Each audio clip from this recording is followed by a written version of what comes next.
All right. Hello and welcome again. Welcome to Impact 100 Garden State's virtual nonprofit information session for our 2021 grant season. We're pleased to have so many of you with us today.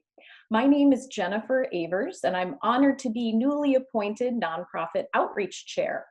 In this role, I oversee our annual nonprofit information sessions, which are designed to communicate our chapter's mission, grant process guidelines, and specific application requirements. I'm supported by a nonprofit outreach committee, and I'll share more soon about some of our other volunteer committees.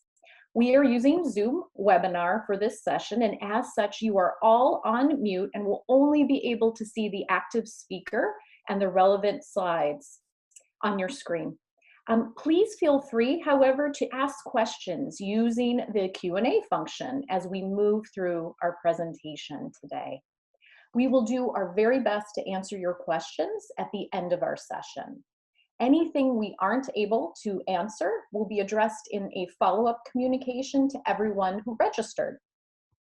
In this follow-up communication, we also plan to share a link to the recording of the session if you should wish to reference it as you prepare applications. Impact 100 Garden State operates through a working board who we call our leadership team. And we are organized by committees of volunteer members who serve in various functions. Besides hearing from me as chair of nonprofit outreach, you will also hear from my outreach colleague, Cindy Fleischer. In addition, you will hear from our grant operations committee, represented today by Patricia Rochkind. This committee is responsible for developing our application, training our members to review the applications and rank them, and then supports those selected nonprofits in moving forward as finalists. Grants administration is the team you definitely want to know, because if you're working with them, it means you've received one of our grants. Betty Schultz is representing grant administration today and will speak to our expectations of grant recipients. You will also hear from our financial review committee, represented by Mary Jane Robertson. This team reviews applicants' required financials to obtain a reasonable degree of assurance that our nonprofit finalists have the capacity to be strong stewards of our members' collective funds. We also have Christine DeCesar joining us, our nonprofit outreach founding chair, and she is on deck to answer some of your real-time questions at the end of our time today. So in part one, we will share who we are, what we fund, and how we fund. In part two, we will review our application process in greater detail and take a look at the 2021 application together. The goal for our information session is that you walk away with a better understanding of our eligibility requirements, our priorities, and the nuts and bolts of how to apply for an Impact 100 Garden State grant. The impact concept is the power of one multiplied by many. Each year, our members' donations of $1,000 each are pooled to award high-impact transformational grants of $100,000 to nonprofits selected through our rigorous review and democratic voting process. Members actively participate in this grants process, and every member has a vote on how our collective contributions are used. 100% of member donations are used to fund grants, and we're grateful to our members and sponsors who contribute a bit more to cover our modest operating expenses. There are 65 impact chapters across the globe currently, and over 80 million has been awarded since the inception of this Giving Circle model in 2001. Since our founding in 2013, our Garden State chapter has awarded close to $2.1 million in grants. In 2020, we awarded 3 $100,000 grants and 4 merit grants at unprecedented levels of $15,000 each. Our grants have been directed to those experiencing homelessness, nonprofits addressing food insecurity, agencies supporting preschool, school-age children and youth aging out of the foster care system, our veterans, and arts and music programs, and more. Next slide, please. We exist to serve our mission, which is to provide transformational funds to organizations that reach underserved populations, to raise the profile of those that are deserving but lesser known, and to highlight unmet needs in our 5 focus areas. We strive to meaningfully engage women in philanthropy, provide opportunities for our members to learn more about the nonprofit community, nonprofit needs and assets within our targeted communities, and also provide opportunities for nonprofits to connect with our civically engaged members. We are a learning organization and continuously reflect on how to effectively respond as funders to nonprofits' needs and priorities, especially as we all navigate this pandemic.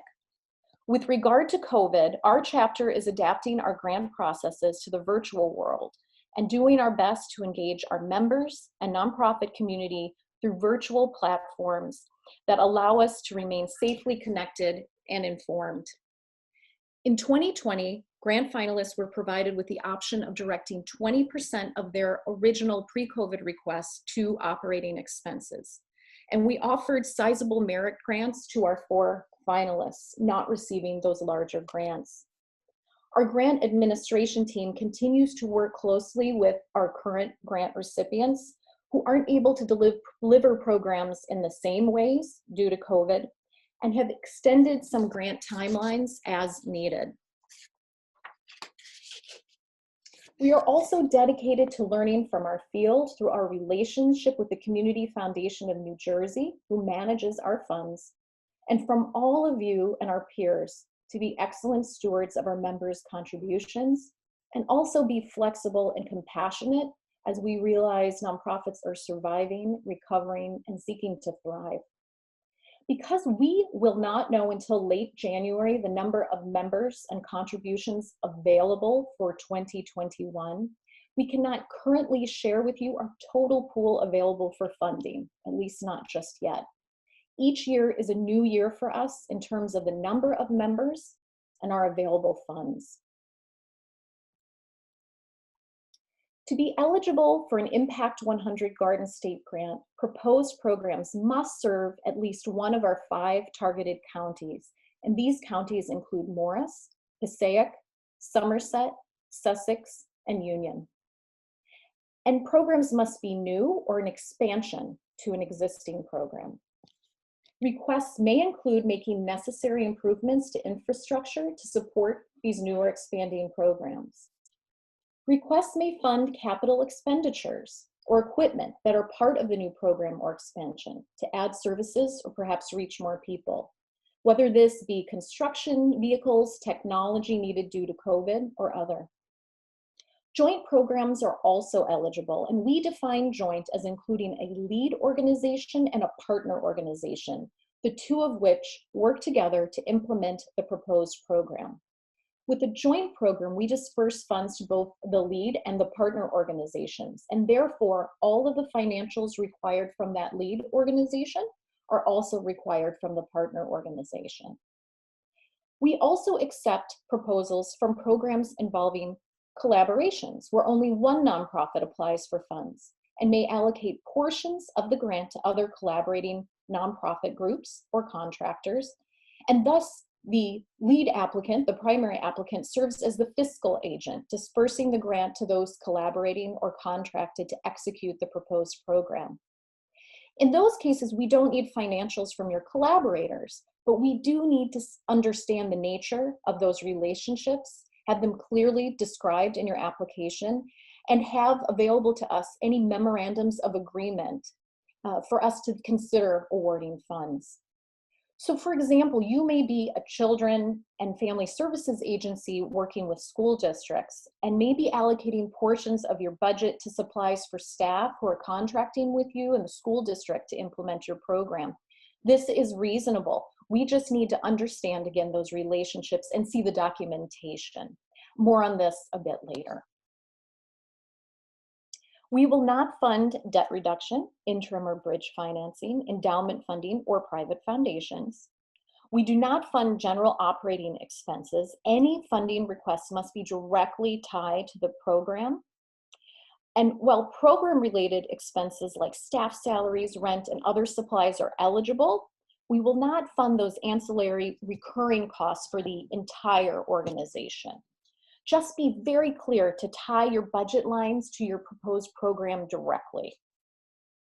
Our chapter will not consider any programs that are political, partisan, or religious in nature, but this doesn't mean that we won't consider requests from churches providing services or programs, nor does it mean we would not consider requests from nonpartisan groups doing civic engagement work in one of our 5 grant categories. Just make sure that your request is open to all, and participation does not require affiliation of any sort.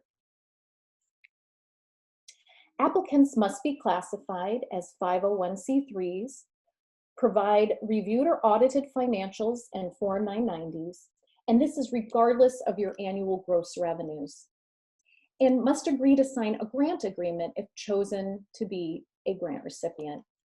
Please know that if you are awarded a grant, you will not receive that $100,000 check upon approval. This is an ongoing relationship with benchmarks for disbursements over your defined 1 to 3 year timeline. We define 5 focus areas or grant categories, and we understand that for many of you, your request may fall in more than one category, and that's just fine. We ask you to choose the category that best represents the nature of your request to us. And we define our grant categories fairly broadly. In arts and culture, programs that develop, cultivate, or enhance the cultural and artistic climate. Under children and families, programs that strengthen or enhance the lives of children and families. In education, programs that advance or improve learning opportunities for children and or adults. In our environment, preservation, and recreation area, programs that restore, conserve, or improve natural surrounding and resources, improve the welfare of animals, preserve buildings and structures, or support research, public awareness, or education related to the environment. And then under health and wellness, programs that improve the physical or mental well-being of people. I'm sure many of you are familiar with the SMART acronym. Our chapter uses SMART to guide nonprofits as you prepare your applications, and also for our grant review team members who are taking a look at those applications and getting clarity on those requests for our larger membership. We seek applications that are specific and answer the basics as clearly as possible. Who, what, when, why, where, and how. Programs that are measurable. What do you intend to accomplish with the proposed program, and how will you measure your progress? And you'll hear a bit more as we dig into the application about our evaluation expectations. And while we are passionate about inspiring and transformative visions, we need to know that what you are intending to accomplish in your 1 to 3 year timeline is achievable and realistic. So please give us descriptions about your capacity to execute the work that you're proposing. Please give us details that help engender trust throughout our membership that your organization will effectively run the proposed program with our members' pooled funds. And then please describe how your program will have a transformative, meaningful impact on your target population, on your communities, and for your organization in achieving its mission. And perhaps for some, as we've seen in a number of proposals, how your program may positively impact your sector or area in which you work. So I will now hand the presentation over to my colleague, Cindy Fleischer, to walk through more details about our process. Thank you, Jennifer. Hello, I'm Cindy Fleischer, and I'm honored to be here to serve on the Impact 100 Garden State Nonprofit Outreach Committee. In this segment of today's program, I'll walk you through a high-level overview of the 2020 grant application process. In the next few slides, I will provide an overview of each of these topics that you see here on this slide in these boxes. Later in the program, each of these topics will be discussed in greater detail. So please, we see here on this slide our grant application and award process. Please note that these key activities and date are listed here under our process. These are the key dates and milestones that you will experience as you move through our application and award process. To begin the process, our online grant application is now available and can be found on our website. Later in the program, Jennifer will share the link and will walk you through the application in greater detail. As you can see here, the application must be fully submitted by February 3rd, 2021. Once all applications have been received, the Impact 100 Garden State grant committees begin the review process during the months of February and March of 2021. Simultaneously and into April, our financial review committee will be reviewing the financial information that has been submitted along with each application. Once the grant review committee has completed their review and the site visit candidates have been selected, site visits will be scheduled in the month of April. After the site visits have been completed in April, the grant review committee will again meet to select the finalists who will move forward for a vote of our general membership. Grants are awarded during the mid-June annual awards meeting, and during the annual awards meeting, each grant recipient will have the opportunity to present their program to the Impact 100 Garden State general membership. It's important to note that once the grants have been awarded, Impact 100 Garden State governs the distribution of grant funding through the Grant Administration Committee. The grant funds are not provided at the annual awards meeting, but are provided in increments allocated over time. And the terms and the amounts of the distributions are agreed upon by both the Grant Administration Committee and the nonprofit organization during the grant administration process. Grant funds will be dispersed, as Jen mentioned earlier, for future use in the grant implementation over a 1 to 3 year period. So this is an overview of our process. I'll quickly take you through each of these boxes, each of these steps, and a more detailed review will be presented in part 2. Step 1, the application. So be sure to submit all of your material electronically by 5 p.m. on February 3rd, 2021. They'll close the application process after 5 p.m., so please be sure to get in there by 5 p.m. on the 3rd. Do not submit extra promotional material, but you may provide links within the application, and that's acceptable. Remember, use the save and continue option as you move through the online application. You don't want to lose any of that valuable work and data. Step 2, the grant committee review. After the close of the grant application period, the grant review committee is convened. Each grant review committee member is trained in our grant review process. Our grant review committees will then meet to review all applications during the month of February and March.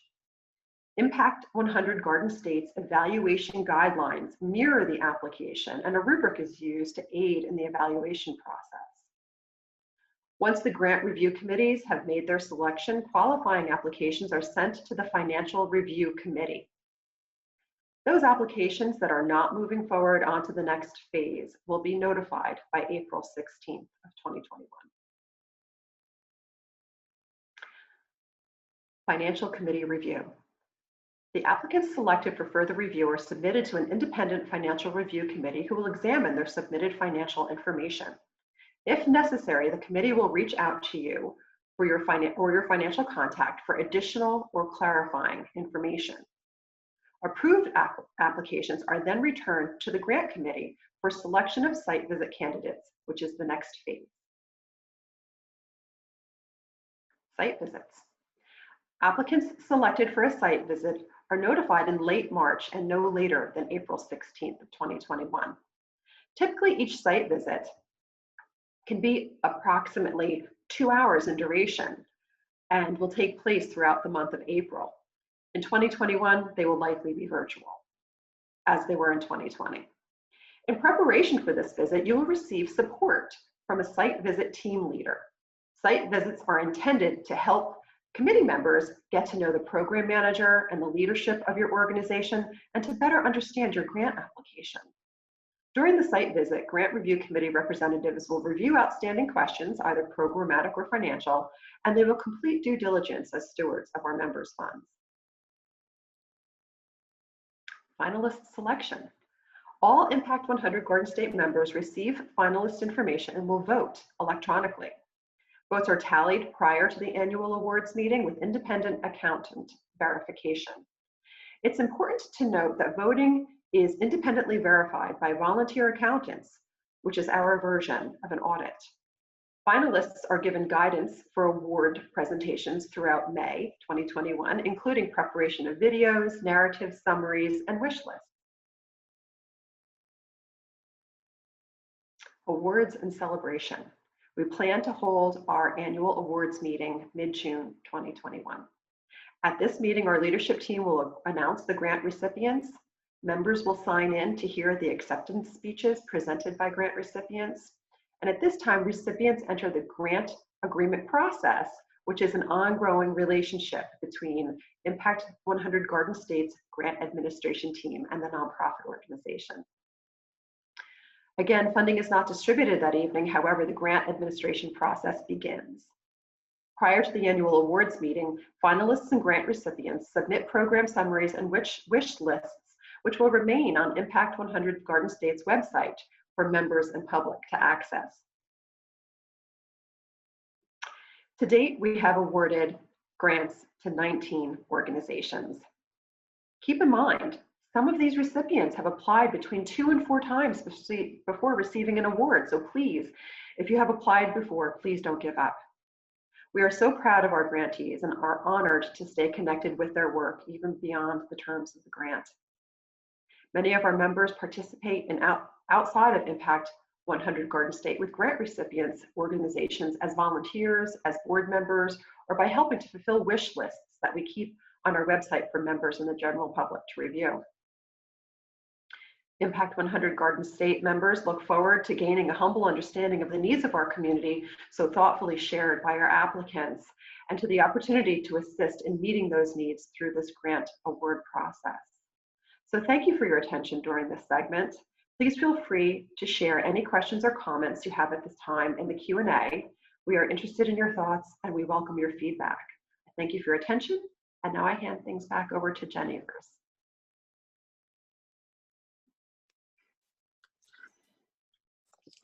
Great, thank you so much.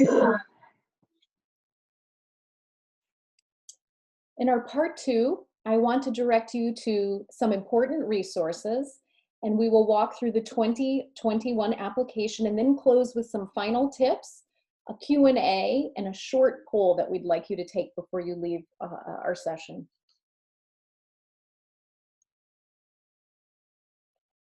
If you haven't already done so, please take a look at our website. In preparing for your application submission, please take a look at our grants menu in each of the subheadings, from the FAQs to the application instructions. We highly recommend that you print out the grant application template before you prepare your responses. And if you wish to revisit our session today, as I mentioned earlier, our plan is to share a recording with you and everyone who registered for this session. And if you still have questions after going to our online resources, please reach our team by emailing grants@impact100gardenstate.org. When you go to our 2021 grant application online, you will see explicit instructions for how to register and log into the application, enter your information, and submit. Whether you've applied in the past or not, we ask that you register again for the 2021 cycle. When you click to enter the application, you will see this screen. First, I want to show you where you can print out the template of the application. And it's here at the top left in that green, bold, underlined print. This left side is where you're going to need to first register. Your system may pull up old ID and passwords, and if so, please be sure to clear your cache and adjust your web browser so that the system sees this as a new registration. You'll then create your username, add your email, and enter a password. There will be a window that pops up to confirm your registration. Once you have that confirmation, you will log in to the right of the screen and be able to access that online template. All right, so before we dig into each section and question in the 2021 application, I wanted to just share a high-level view for you of the structure of the application. You'll see that there are five main parts, and these are a mix of entering data into cells online and preparing unique attachments for other sections. Patricia Rochkind will now provide more detail on each of these sections. Thank you very much, Jen, and welcome. The first slides that we will look at here are general information. Can we have the next slide, please? Here we ask you to obviously submit, give us the date that you're submitting the application. Second, we remind you that all the grant applications are to be for the amount of $100,000. While the grant might be slightly more or less, depending on the kind of funds that we raise.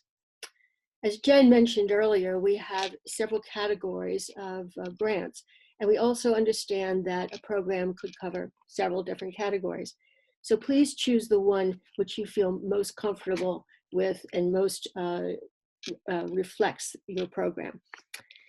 On this slide, there are several important things. First of all, we ask for the name of the executive director, CEO, or president. It's important here because all of our communication will be to the person that you name there. You may have grant writers, you may have office administrators, but any communication from us will go to the person that you name as executive director, CEO, or president. We also ask for the name of your financial contact person in the case that our financial review team has some questions. And then we ask for the certification of your board president and your executive director or CEO that your 501c3 has not been revoked or modified. And also that you understand that if you're selected to receive funding, you'll be expected to sign a grant agreement. And then will be required to provide periodic reports documenting funds spent, confirming that the funds were spent solely for the purpose for which the grant was sought, and that all of that information is true. I want to stress here that the Grants Administration Committee will work very, very closely with you in setting up the terms of that agreement. Organization background. These cells are word limited, so we would suggest that you form your answer on Word or another word processing program before you put it into the application. When we're talking about mission statement, we really don't need you to be verbose here. We're looking for a clear, concise statement. For example, our mission is to provide wraparound services to those experiencing homelessness, and we've been doing this for 20 years. So something simple and quick. The need or program that your organization works to address. Here again, brevity is good. Using the above example, we serve the population of Sussex County that's currently experiencing homelessness, and that number of people is estimated at X and includes adults and children. Current programs and accomplishments, these are something that should have been accomplished in the last 2 years. We want to understand your capacity to successfully launch a program for which you're requesting funds. And what you have done in the past helps us understand how you will carry that forward. We ask for the number of full-time staff, the number of paid part-time staff, and the number of volunteers. The total organization budget here is not your program. This is your organization budget for the last fiscal year. We also ask for your top 5 funding services for the last 2 complete fiscal years. Again, we understand that many donors like to remain anonymous, and you could just note that they're anonymous. List any collaborative relationships. What we're really interested here is in how you coordinate with other nonprofits to achieve your objectives. How do you fit into the nonprofit community? From whom do you receive referrals? To whom do you make referrals? And if there's a duplication of services, what makes you different? And now we actually get to the program. All of these questions now will pertain to the program that you're requesting funds for. The program title, this should be as short and descriptive as possible because it will stick with you through the whole process. Some examples from the past were Dover College Promise, the Rahway Soil Remediation Project, the Patterson Music Project. These all describe where and what. The type of program, we're really indifferent to the type of program. It can be new, expansion of an existing one, or duplication in a new area. It just gives us a guideline so we know what we're looking for here. A joint application or joint program, again, we're indifferent. We just need to know that additional information will be necessary as we complete the review process.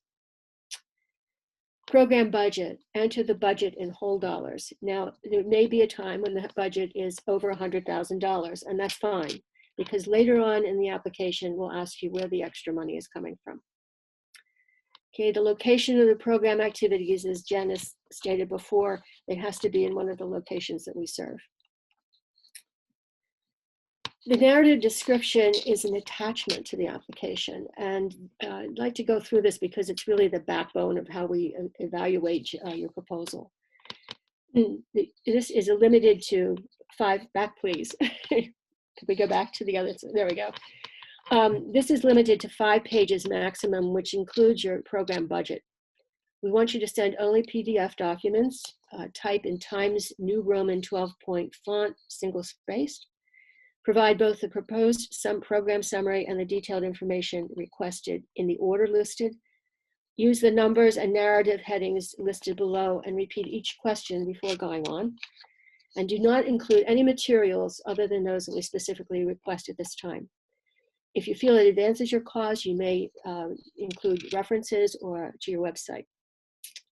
And section 5 of the application will give you instructions on the upload process for this addendum.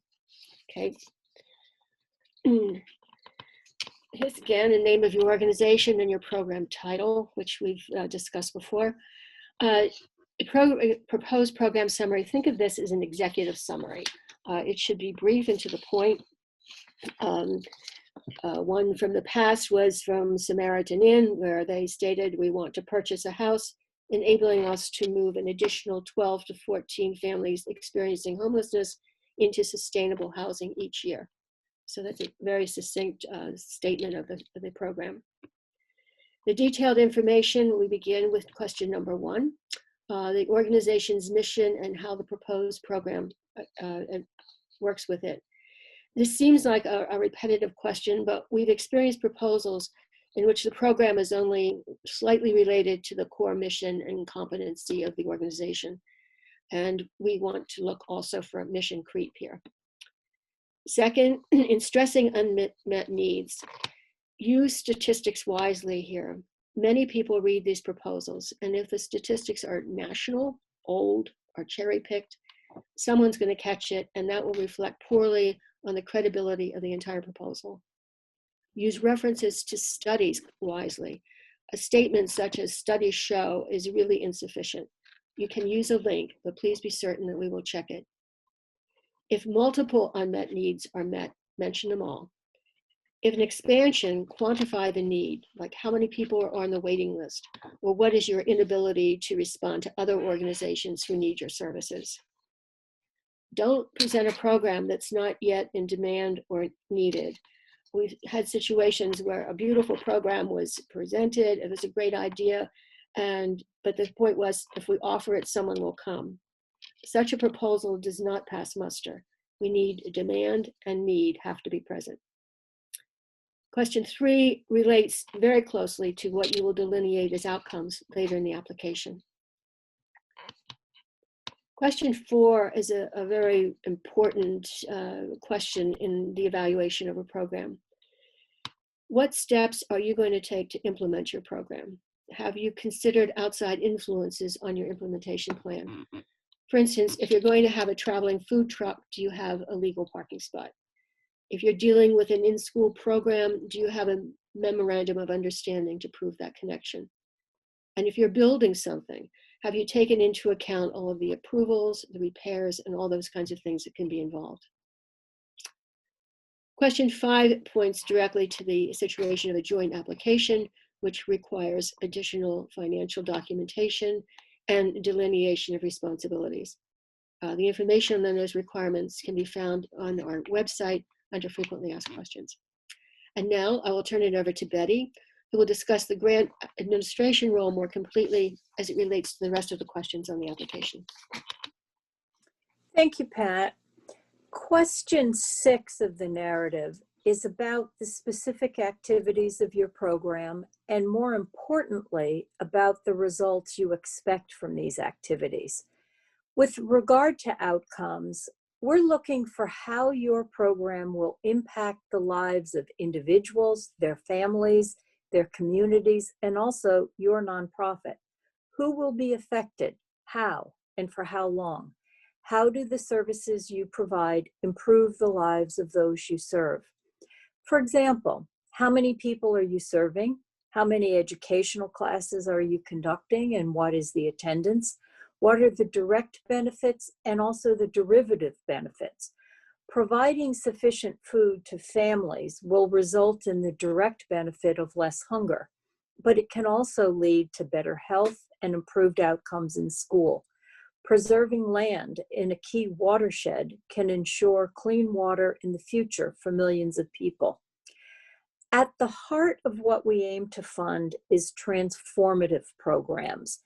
The meaning of transformative can vary, but for us at Impact 100 Garden State, it means a marked change beyond the specifics of your program. And this impact, again, can be for the people you're serving, those around them, and/or your organization. Appropriate funding requests for Impact 100 Garden State would be for innovative programs that perform services in a new way, expansion programs that provide current services to a new population, or deepening of a current program by providing additional or more frequent services to the current population. To give you an example of what we considered a transformative program is one from Greater Bergen. They delivered a financial education program to a new population. It provided the ability for participants to achieve better credit scores, and that in turn could lead to financial security for the entire family. Question 7 is about how you define success and how you'll measure it. You will be documenting measurable goals and the methods you will use to determine if they've been met, such as surveys, interviews, and pre- and post-program evaluations. And the evaluation plan must be specific. Just saying people will be more satisfied or will meet their goals is insufficient. We're looking for observable changes in those receiving your services and evidence of progress, and again, measurable results. How does the program affect attitudes, behaviors, skills, motivation, access, etc.? The more you quantify outcomes, the better. Again, we're looking for measurable results. For example, 90% of the clients successfully completed their GED. 75% of the enrollees set up a business after training, and 85% of those participating in our programs are in sustainable housing after 3 years. If your program's new, you may be estimating the outcomes and testing alternative measurements.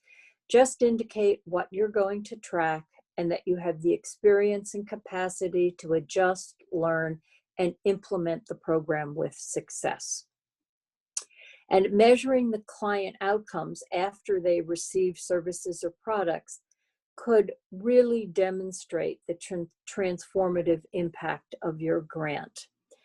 And you'll want to consider the answers to these 2 questions, 6 and 7, with particular care. They're key questions for the grant reviewers.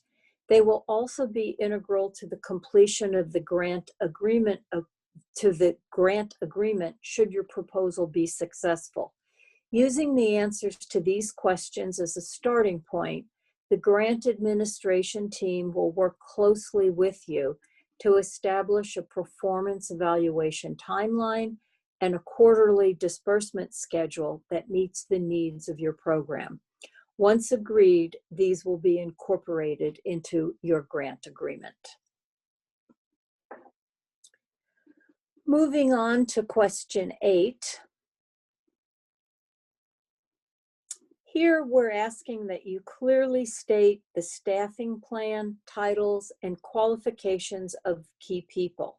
Provide support that the staffing is adequate. For example, if you're doubling your caseload and not adding any staff, an explanation should be provided. Also, it's important that your staffing plan match what you show in the budget you will attach. And in question 9, clearly state your sustainability plan once the grant is dispersed. If this is not an ongoing program, please explain that it was a pilot or that will attract other donors or adoption by other agencies. Again, be as specific as possible. We will raise funds in the future, utilize our traditional methods, is much less compelling than saying our board is committed to the program, as has incorporated it into our long-range plan, and we will seek funding from already identified sources. Now I'll turn it over to Mary Jane Robertson, who will discuss the budget attachment and the required financial information. Thanks, Betty. Hello, everyone. As Betty said, my name is Mary Jane Robertson, and I'm a member of the Financial Review Committee. I'll be reviewing the most exciting part of the application, the budget and the financial requirements. So let's start with the budget. And we have, here on this slide, we have an illustrative example. But it's important to understand out of the gate that the budget is a really important component of the application. The Impact 100 reviewers will be looking for a budget that is, number one, consistent with the program described in the narrative. We often encounter budgets that just don't line up with the way you've described your program in great detail in the narrative. Secondly, we're looking for a budget that is sufficient for the program that is being proposed. We have seen in the past budgets that are missing one or more elements that are obviously key to the execution of the program goals. Third, we would expect the budget to be achievable. Sometimes we see a budget that may include all the elements, but it raises some doubt in our reviewers' minds as to whether the organization can actually execute on that budget. And then fourthly, which is near and dear to the hearts of we numbers geeks, it should be clearly and accurately prepared. If the budget doesn't add, or there are other sort of math discrepancies in it, it doesn't reflect well upon your organization. Now, this slide is illustrative only. We are not requiring that this format be followed exactly, but we do expect that the budget you provide will include the key features and sufficient level of detail to let us understand fully how our $100,000 is going to be used. So let's walk through the exhibit on this slide. First, present the budget in a chart form and in whole dollars, no pennies, please. And in this example, we have assumed that the total program budget exceeds $100,000. If your program budget does not exceed $100,000 and is $100,000 only, you can omit that total program budget column and simply present the Impact 100 Garden State columns over 1, 2, or 3 years, adding up to our $100,000. So looking at the revenue in some detail, the total revenue should add up to the total program budget, and if that's more than $100,000, it should add up to that number. And of course, the Impact 100 piece of it should add up on the revenue side to $100,000 spread over the period being requested.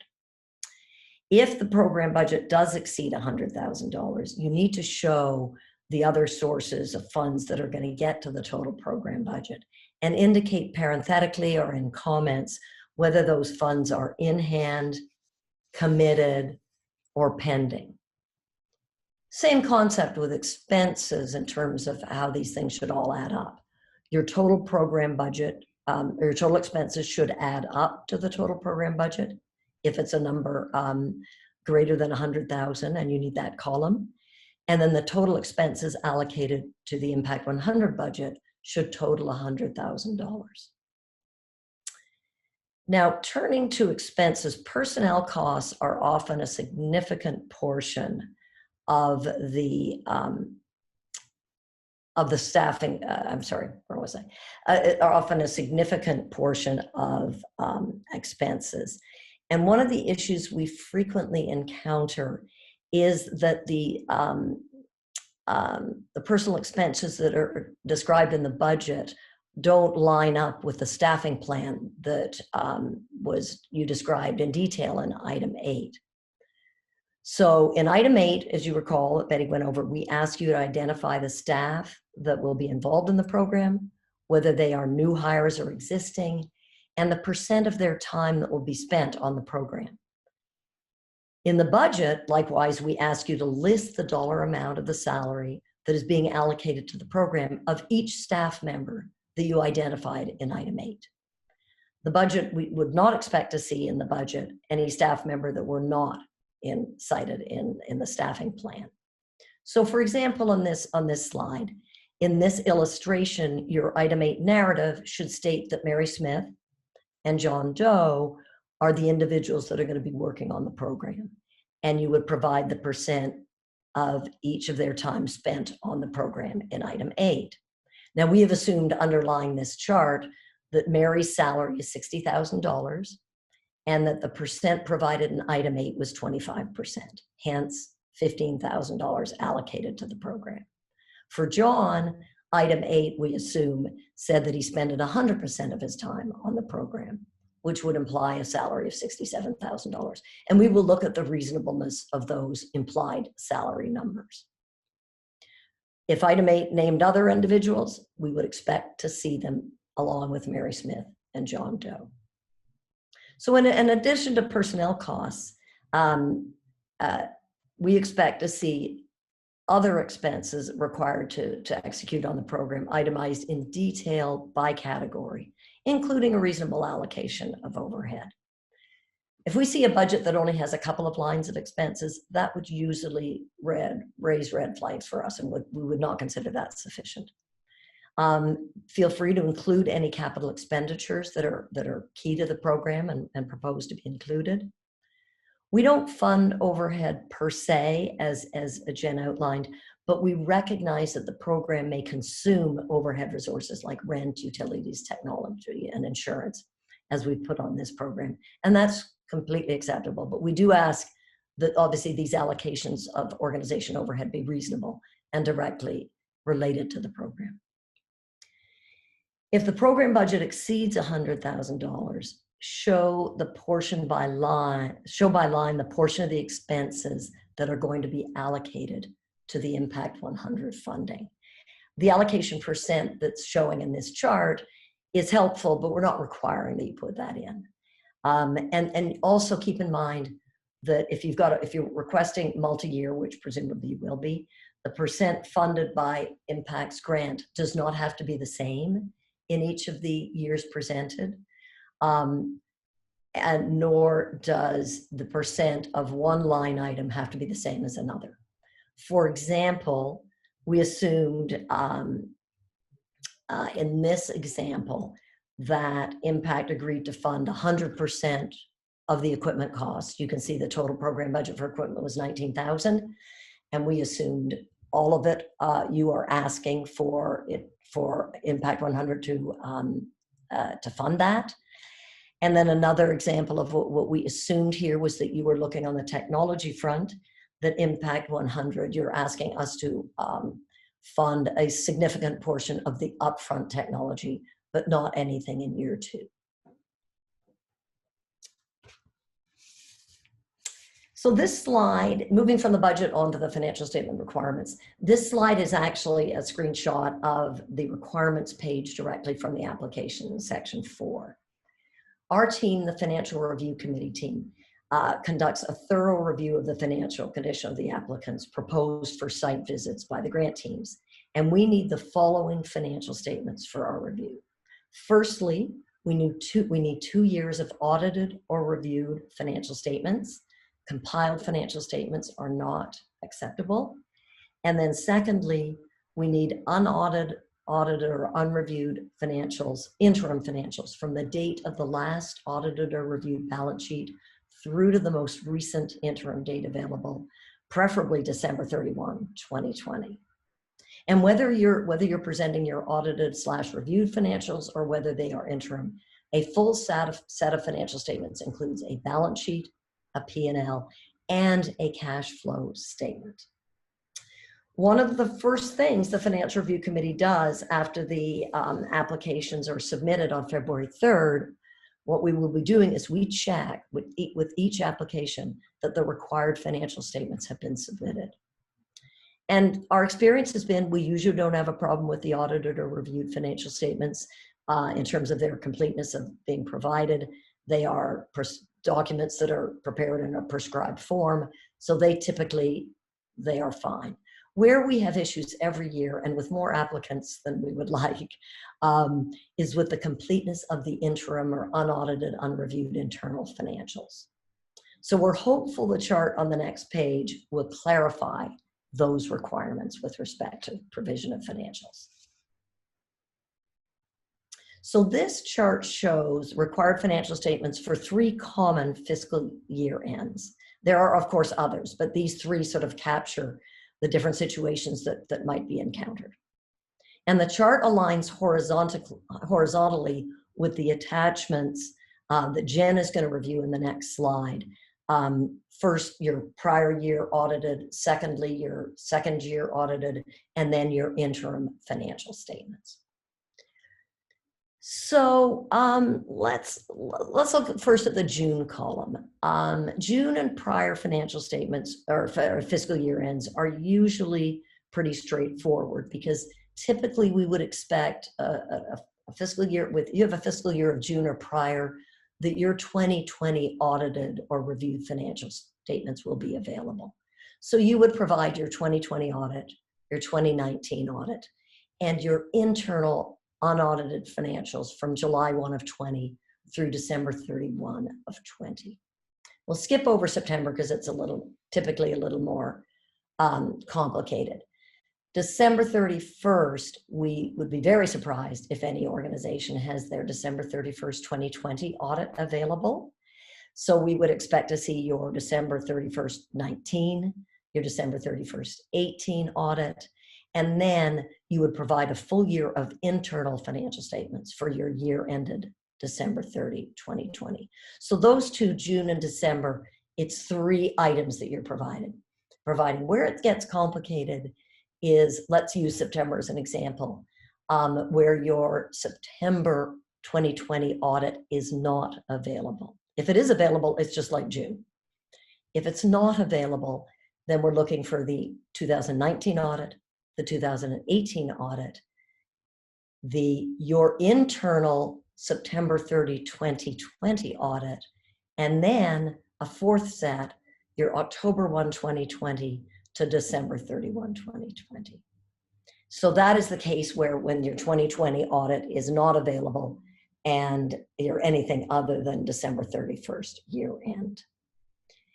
So one last thing on the completeness of the audited statements or the statements generally. What we often encounter is not so much that the periods were missed, though that we do encounter, but 1 or 2 of the required statements for that period were not provided. In the case of September on this chart, for example, the applicant might provide a balance sheet and a P&L for October 1, 2020 through December 31, 2020, but not a cash flow statement. And the cash flow statement is the most frequently omitted statement in the unaudited statements. Now, failure to provide the required financial statements, as it says in our application, may be grounds for disqualification. However, we are reluctant to disqualify applicants on the basis of incomplete financials, and we will contact your financial person and request the missing information, but we won't be happy about it. So we do ask that you please review the financial requirements carefully And be sure to coordinate closely with your organization's CFO or finance director or whoever it is that knows your financial reporting process best. Thanks for your time today. We look forward to reviewing your application, and I'll turn it back to Jen. Great, thank you, Mary Jane. That's very helpful and comprehensive. And attendees, please know that the helpful chart that Mary Jane referenced is also available on our frequently asked questions page. And I'm also seeing a lot of good questions coming in through the Q&A. Thank you for offering those. We will do our best to answer for a couple of them. We may need to follow up with you individually, just so we get crystal clear about the context, your unique context, but we'll do our best to address those at the end of the session. So thanks so much. All right, so this is the Section 5 list of required attachments in checklist form that we've gone over today. And when your documents are prepared, you'll be able to upload them here as you click that add file, that green paperclip file. Once you are ready to submit, save progress again, just for good measure, and then submit form. If you are missing any information or an attachment, our system will give you an oops pop-up, and you'll be able to go back and fill in any missing information, whether in cells or as attachments. And you see here, the red is a helpful indicator. After pressing submit, you will see receipt confirmation. You will also receive a grant application received email from Impact 100 Garden State stating that your application has been submitted and received. If you do not receive that confirmation email, please reach out to us as soon as possible to grants@impact100gardenstate.org. So we want to close with some final words of advice as you prepare your applications. And you've heard this earlier, but we find these really helpful resources. So just want to emphasize these again. Please take a look at our frequently asked questions. It's a lot, we confess, but there's a lot of good detail there. And print out that application template for your reference. Prepare your narrative response in Word before going online to enter. Pat mentioned this. Although our system does track word counts, it'll be best for you to check that on your end. And you can also edit and spell check and make sure that you save a copy for your records. Also, regarding word count, if you're reusing a program reference or title, feel free to create an abbreviation. Just make sure you've defined the abbreviation for us earlier in the application, and this will save you some word count. And remember, SMART, please don't take for granted that our Impact 100 Garden State members know you and your work. Some of them may, for certain. Our members are very active in the nonprofit community, but our grant reviewers have different levels of expertise and depth in terms of nonprofits' work and sectors. So if you're referencing a service model, educate us a bit, explain it, tell us your story, and tell us how your program feeds your valuable mission. Help us understand how our chapter's $100,000 grant will make a lasting difference to your organization and those you serve in our targeted counties. Please be sure that you're consistent with the timeline for the use of our grant dollars. Sometimes we run into questions and confusion within those grant review teams about the timeline for the dollars, and making sure that what's requested in the budget around timing also is reflected in that narrative. And as others have said, remember to save your progress as you go through the application. We have a new neat feature that allows you to see the time that has elapsed since your last saved progress, and it allows for 2 hours of saving that information as you're in the application. So take advantage of that green time clock at the bottom of the online application. And again, if you run into trouble, please reach out to us at grants@impact100gardenstate.org, and we'll do our very best to respond to you as quickly as possible. And then I would just add, please give yourselves sufficient time to work through the application prior to that February 3rd deadline. The application is open now, So go ahead and get into it early, and know that we're here to support you. So I want to thank you so much for your time and attention today and the work that you do every day in our communities. We deeply respect how hard you work to make life better in our communities, and how tough this has been navigating pandemic. I'm now going to hand things over to Christine DeCesar, who will respond to some of the questions that have come through and may offer up some additional questions that we've received in the past that we think may be helpful for you as you prepare your applications. So I'll hand it over to Christine. Hey, hello. It's very nice to see all these names. Some of them are familiar, some of them are new, and thank you for joining us. So I'm looking at the questions. There have been some good ones that come in. I'm just going to ask that if you have questions, please use the Q&A function rather than the chat function. It's just easier for me because then I don't have to be looking at two windows at the same time. Okay, so the first question, this is a great question. Is there a funded sample application to review? There is not. What we do have are summaries of all of the programs that we have funded to date on our website in the tab that's called See Our Impact, if you look in the drop-down box. And I appreciate why you would ask that question, because that's a natural one. Let me see what's worked before.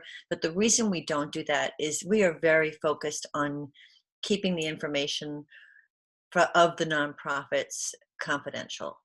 Even if you sit on a grant committee and you are reading the applications, we have a pretty thorough confidentiality agreement so that nothing that's in that application gets shared with anyone unless the nonprofit itself chooses to share that. So it's a great question.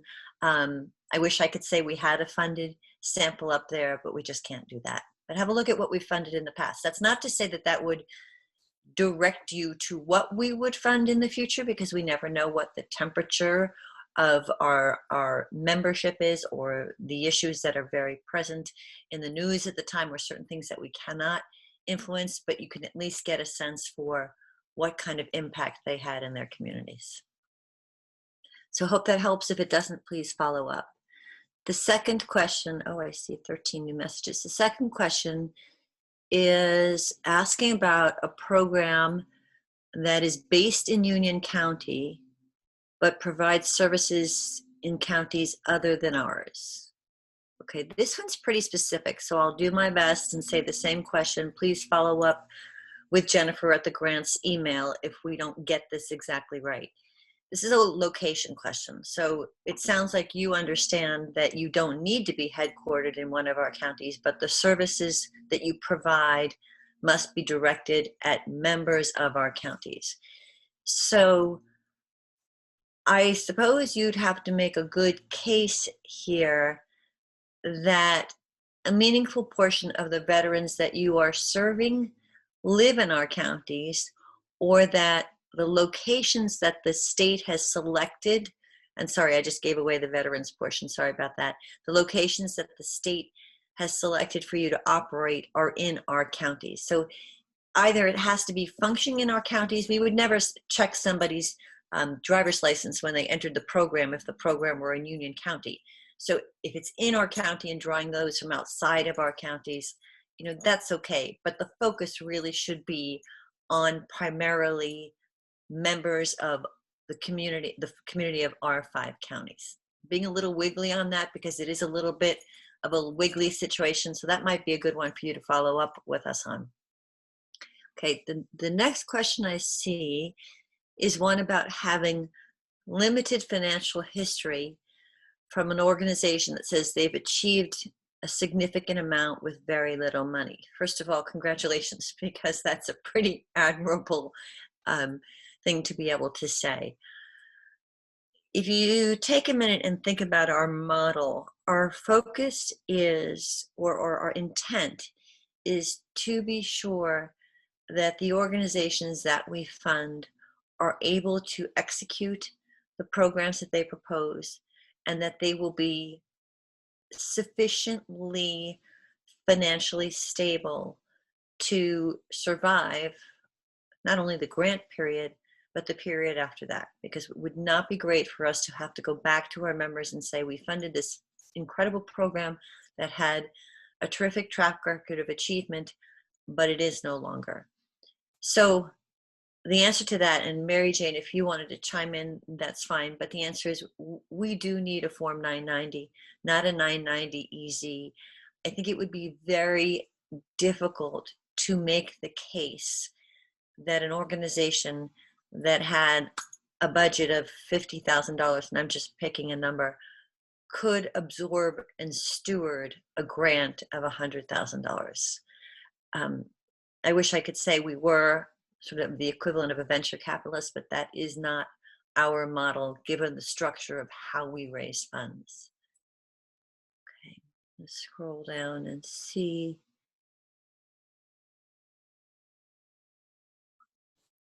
Okay, I see another organization that specifically referred to a budget of $140,000, revenue of $140,000.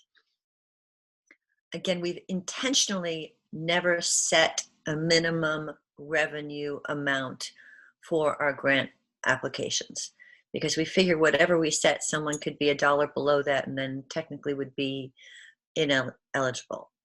I say again, our financial team would have a very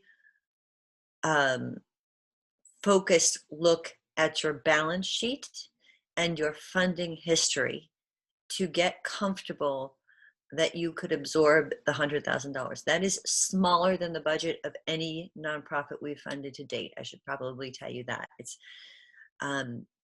so it would be tough to make that case. If you would like to go through the exercise and try that, and you believe that you could convince us that you were able to absorb that, I welcome you to do that.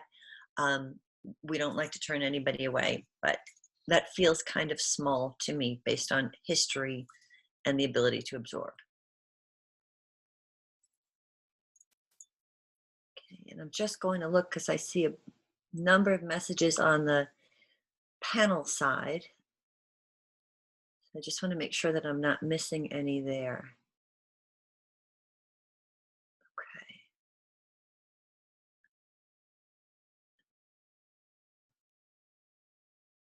Okay. Okay, bear with me. I know there's a little bit of awkward science, but I just want to make sure that I can see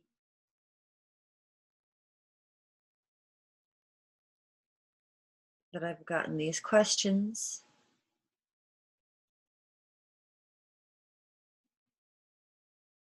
Okay, these are more about somebody who cannot hear me. Okay, if there's anybody other than the one person who mentioned that they cannot hear me, would you please indicate that in the Q&A box? Okay, the other question that we frequently get, so I don't see any at the moment, but the other question that we frequently, oh, let me just go back one second. On the financial question, we talk about we require an audit, and we do ask for an audit. We will accept a reviewed financial statement, and I'm actually going to talk about this in a little bit more detail because this is a question that we get every year. If you don't have an audit, we would not ask you to go get an audit specifically for our grant. We realize they're expensive and that would not make sense. But we do require a Form 990 with the Schedule A, and we do require reviewed financials. The idea is that you need to have a review performed by an independent CPA with the industry standard representations and assurances for reviewed financials. So the idea is we need an external professional to confirm that your financials are accurate. The interim statements obviously do not need to be reviewed. The ones that you send us for year to date for the 6 months, those obviously would not be reviewed, or they would be prepared internally, and that is acceptable. And the other thing I should say is if for some reason please focus on the chart that Mary Jane showed you, but if for some reason you also receive an audit or get your audited financials after you submit your application, not the ones that we require, but suppose that you had suppose if you had a December year end and you're filling out this application in February, we still ask you for the last 2 years of audited financials, and we would ask you for your internally prepared December financials. But if you received the audit subsequent to your submission of the application, that would be a good thing to send us. Okay, so let me go scroll down here. Would you consider funding an organization more than once? Yes, we would.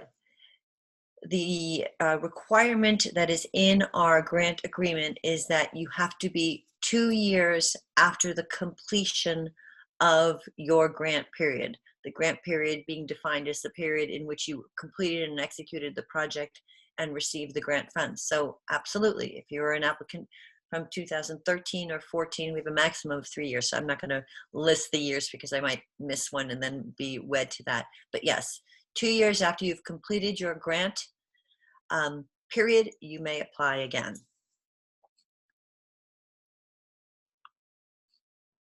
Okay, go back here and see.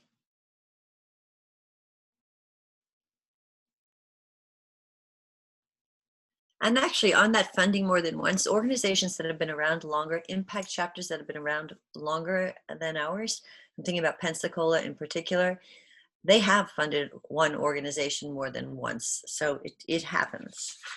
The other question, I don't see one, so I'm going to answer one that we often see and take a guess that maybe it's on some of your minds. We're asked from time to time if you can apply to more than one impact chapter in a given year, or can you apply, this also relates to the question about would we consider funding an organization more than once. So I'll answer that, both sides of that. Yes, you can apply to more than one impact chapter in a given year, provided that your program for each chapter addresses the specific counties that those chapters cover. So it could be the same program, but we wouldn't fund a program, your program, to serve those in Essex. Essex wouldn't fund your program to serve our members in Morristown. So you can. We have similar processes, but different timelines. We talk frequently. We also have different applications. We talk frequently, but we operate and evaluate the grants independently. And I can also tell you, if you've received a grant from one of the other chapters, you can still apply to us. That in fact has happened. There is one nonprofit that comes to mind immediately that received a grant from Impact Jersey Coast, and the following year we received a grant from Impact Essex County.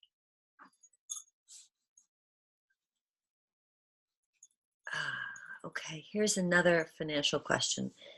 I'm going to go back. This is a question about if it's an organization that cannot afford a financial audit, but has been around for more than 7 years. Again, I'm going to go back to the earlier answer. We would never ask anybody to spend the money on an audit to apply for one of our grants. They are expensive and time consuming. But you must have reviewed financials that are reviewed by an external CPA that have the reps and warranties and normal language assuring that your financials are accurate and the footnotes are accurate and all the representations in the financials are accurate.